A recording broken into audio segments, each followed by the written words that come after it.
Hello and welcome back, everyone, to the Invest podcast. Excited to be back again, Jack. We're on schedule for once. We're good. We actually haven't missed a week like before. It's good to be back. It is very good to be back. I'm Isaac, your co-host, and this is Jack. And we're back, and we're ready to discuss some really interesting topics today. And for those that are new, welcome. Jack and I basically sit down and we have a conversation about things that will help you invest in yourself, others, in your community, and that's really the goal here. What we can do to sort of better ourselves and invest in ourselves. So what we start with is our thing of the week. What's something we've tried this week? We've implemented that's, maybe with positive or negative results, whatever it may be, that we've tried, and we do that, and then we'll delve into our core topic. So Jack, what have you tried this week? I'll start us off. Well, for some of the listeners who may be familiar with my personal philosophy, it is deeply rooted in Stoicism, particularly like ancient Greek and Roman Stoicism. So I like to live my life through that lens and through that philosophical view.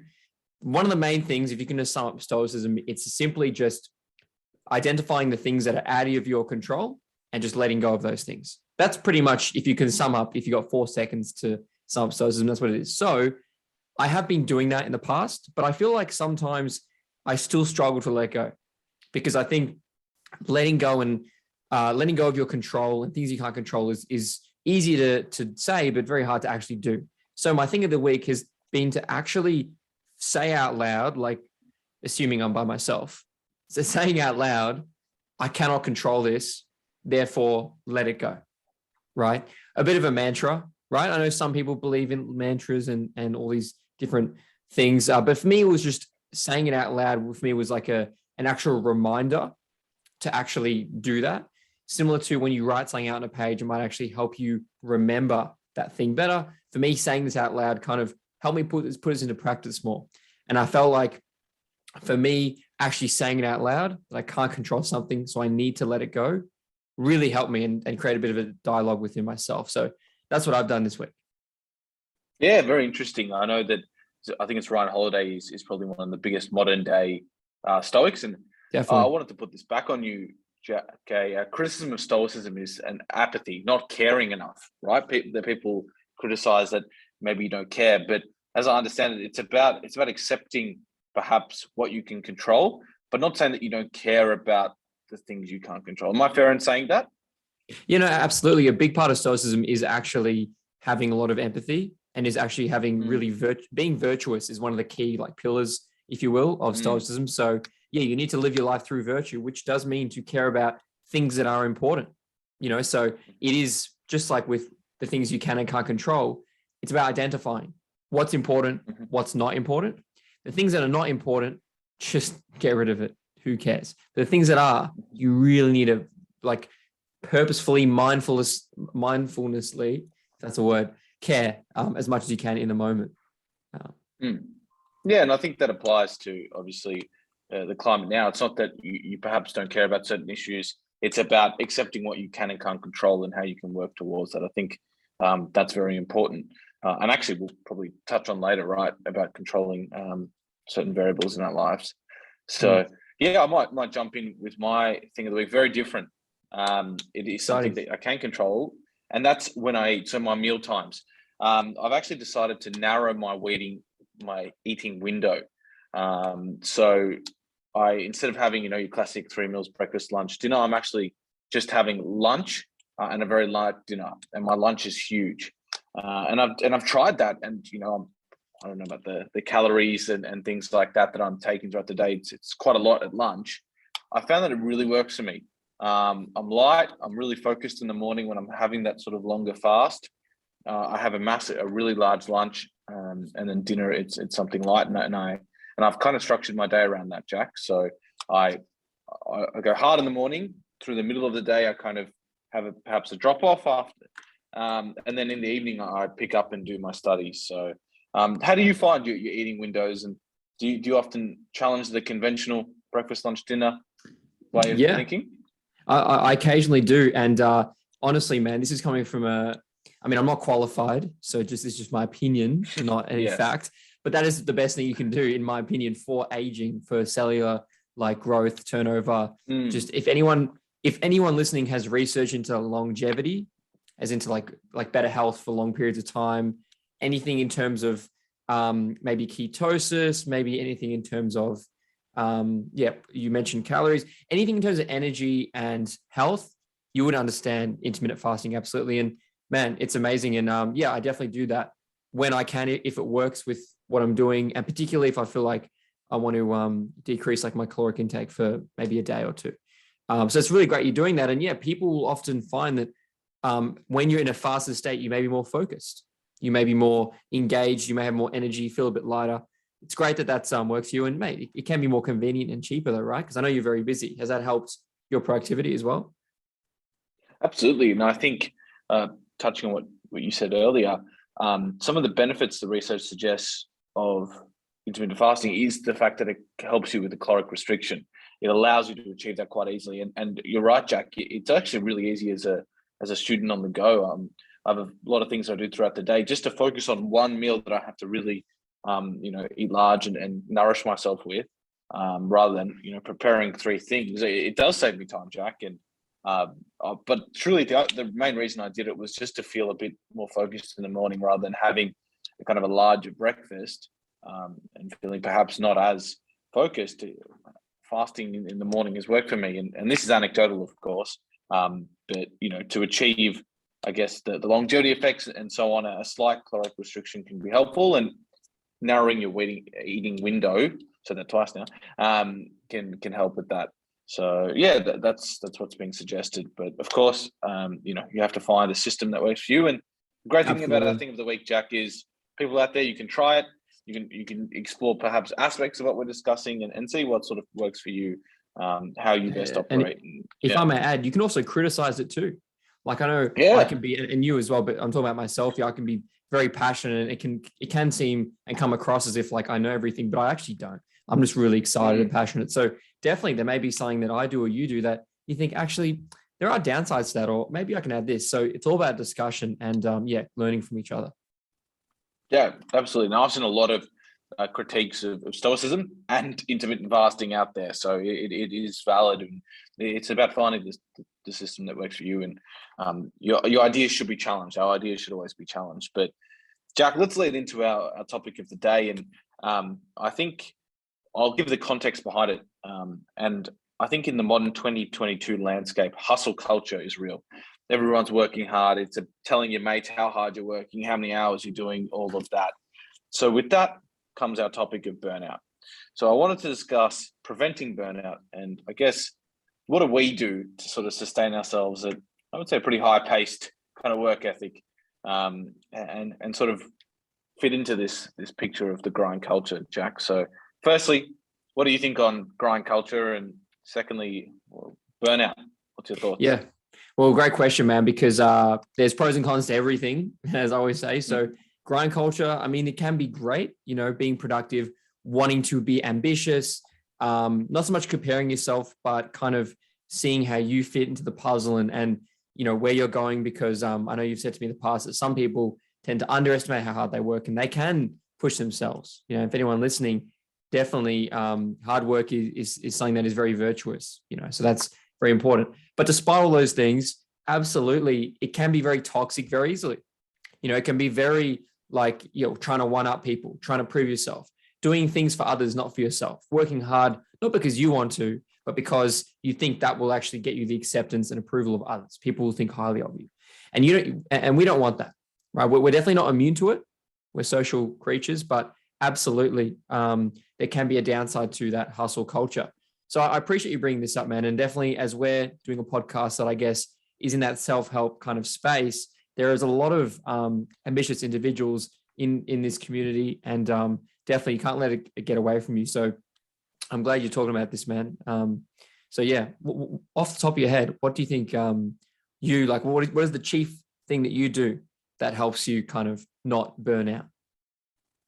Well, before I do that, I'll define burnout. Now, I looked at the kind of medical pro definition, and it's a triad of three things. So three things you got to have. You depersonalize, you're emotionally exhausted, and you have a decreased sense of happiness and worth towards your work. Those things. So what stops me is, I guess, addressing each of those things, right?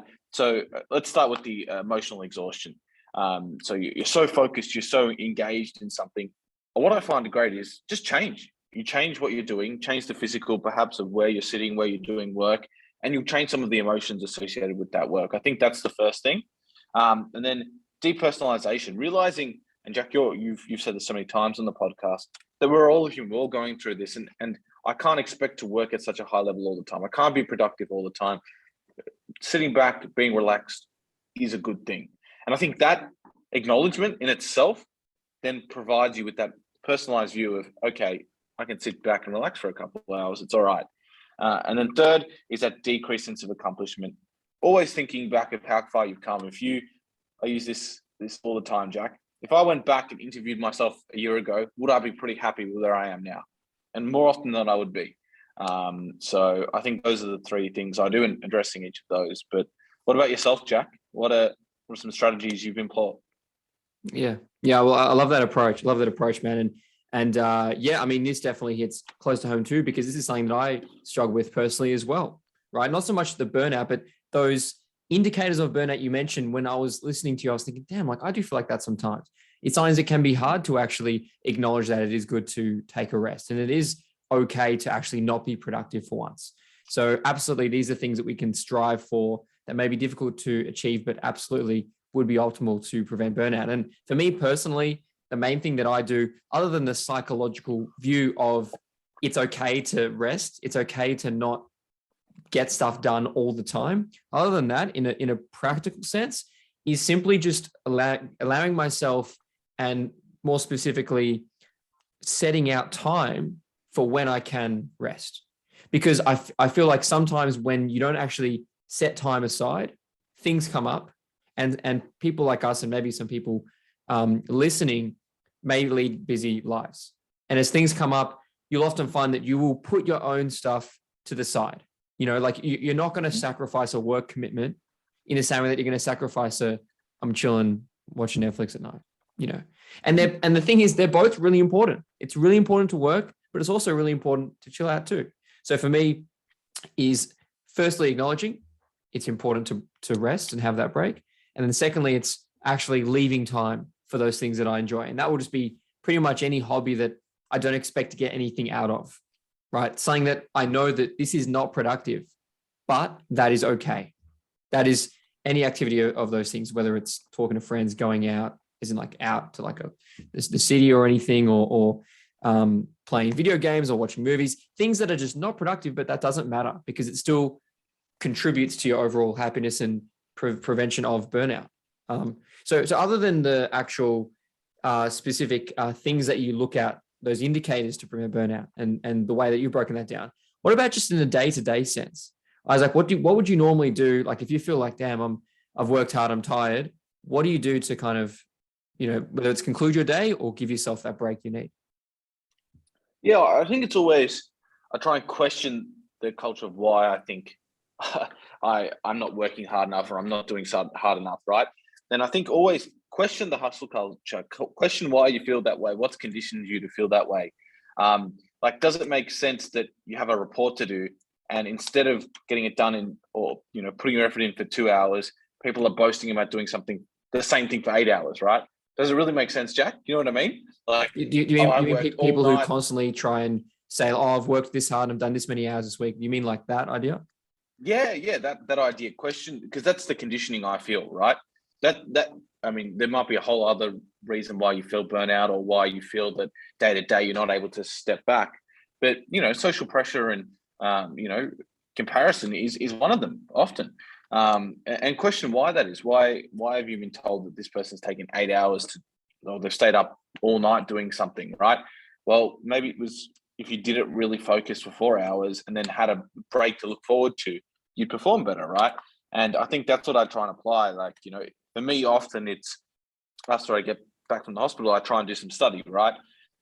Is it really worth me doing 6 hours straight of study and really absorbing nothing? No. So I'll step back and do something I enjoy. And I think those things that you enjoy, those self-care kind of breaks, it's the term we love, self-care breaks, they're what's going to really day-to-day sustain you and allow you to sort of back away from the computer, from the desk, whatever it may be, and do something you like. But maybe we'll go one for one, Jack. our top self-care things we do during our day, right? This is not something you have to, drive, 2 hours down and go on a hot air balloon or something. Just something day to day we do. Mate, that would be nicer. I'd feel very cared for myself if I was in a hot air balloon. That'd be lovely. But no, romantics aside, in terms of things that I enjoy, self-care. So throughout the day, for me, music is a big one. I love music, right? If I'm listening to music, just sitting there, not as in while working out or studying, purely just listening to music, it's not productive, right? But that's fine. Okay. So that is something that I do for self-care because it's for me, I enjoy it, puts me in the moment. I'd also say cooking, like specific cooking, not just like, oh, I have to have this dinner now. I've got to cook this thing. Things that I enjoy cooking. Like I love cooking meat, like steaks. I love bringing out the barbecue, doing it outside. Those things I really enjoy because I love being outside. And going off that, for my third thing, I'd probably say any kind of walk or just outside activity, either if it's just like you're giving me 3 here, but I love it. Didn't you say 3? Getting the man. I said 1, but maybe I did say 3. I want 3. Go. Oh, either way, I probably heard what I wanted. I don't know. I got so much to give. But yes, being outside, getting that sun, for me is great. Even just sitting there for a brief period of time, listening to a podcast. Love that stuff. But what about you, man? Now it's your turn. Do 3 because you got to match me now. Yeah, well, I'll be first. It's very easy to demonize social media, things like YouTube, but in moderation and used as a self-care can be really productive. And that's a big thing for me. Just a small YouTube clip of something completely, different to what I'm doing. It can be, silly or whatever it is, but it does help. So that would be my first sort of, I guess, key little break. Second thing is kind of, not that I would do it all the time, but I love doing it, every fortnight. I go to get a haircut from my barber. I like that. That's something I look forward to. I usually go on a Wednesday or Thursday on my bigger days. And I get that. And that's something, whether it's, doing a face scrub or something, for self, sort of self-hygiene or self-appearance or whatever it may be in that sort of realm that, self-confidence maybe boost. I think that's really important. So that's something I like doing. And then I'm trying to make mine different to yours, Jack. And then reading. I'd say reading as well. So I try and read as fast as I can, and that's often things as I said with YouTube, away from the work I'm doing. So maybe it's a blog post, it's an article. This week I read about how Elon Musk bought Twitter. I did a bit of reading on that. I found that really very interesting. So yeah, it was. So that's something there. But Jack, I might get into our summary shortly. What do you think? Yeah, no problem, man. I like it. Well, I can do the summary because I've been doing them recently. I feel like I'm not as good as you, but I love it. That's great. I prevented us going from a Elon Musk tangent, which may come in a future episode, but we'll get into the summary. Yeah, I'm actually such a cliche. As soon as you said Elon Musk, my eyes lit up for a second. And you stopped me dead in my tracks. I appreciate that. I need people like you to do that, man. Don't even know why I'm on a podcast of all things. Just talk too much. But to sum up, first we discussed our thing of the week. For me, it was actually give myself a verbal affirmation of the things that I can't control. I need to let go of that help me practice my personal stoicism beliefs and practices. Then for Isaac, he discussed how he kind of narrowed down his eating window and used that to try and get some more productivity, feel a bit better, and just to see how the benefits lie. And then, yes, we encourage people to either try things for yourself or don't feel like you have to. Of course, these are just our own personal anecdotal things that we've done throughout the week. And then lastly, we talked about how we like to discuss everything in terms of preventing burnout and all the things that we try and do to kind of counter this very intense at times hustle culture and realize, okay, what can we do for self-care? And it's okay to actually not be productive for once. So how did I do, man? That was awesome. So thanks everyone for following us along today, and hope you got some ideas about burnout and I guess the toxicness of hustle culture can be, right? We advocate for working hard, but make sure you're sensible. So thank you all, and we'll see you in the next episode. See ya.